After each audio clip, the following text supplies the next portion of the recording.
আসসালামু আলাইকুম। আরও একটি নতুন ভিডিও নিয়ে আপনাদের মাঝে হাজির হয়েছি। আজকের ভিডিওটি হলো রসুনের আচার।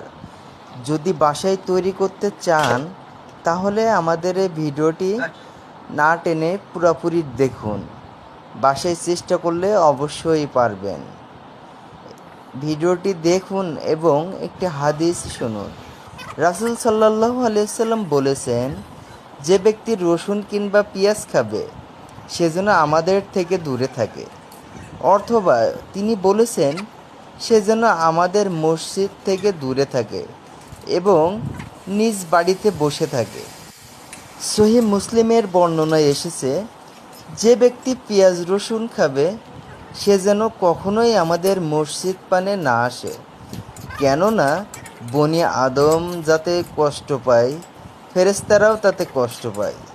সাল্লাল্লাহু আলাইহি সাল্লাম আরও বলেছেন, কারোর মুখ থেকে তিনি এই দুটির গন্ধ পেলে তাকে মসজিদ থেকে বের করে দেওয়ার নির্দেশ দিতেন, ফলে তাকে বাকি গোরস্থানের দিকে বের করে দেওয়া হতো। সুতরাং কাউকে তা খেতে হলে সে যেন পাকিয়ে খায়। তাই আপনারা রসুনের আচার তৈরি করে খান। অনেক সুন্দর ভিডিওটি ভালো লাগলে অবশ্যই লাইক কমেন্ট করবেন, শেয়ার করবেন।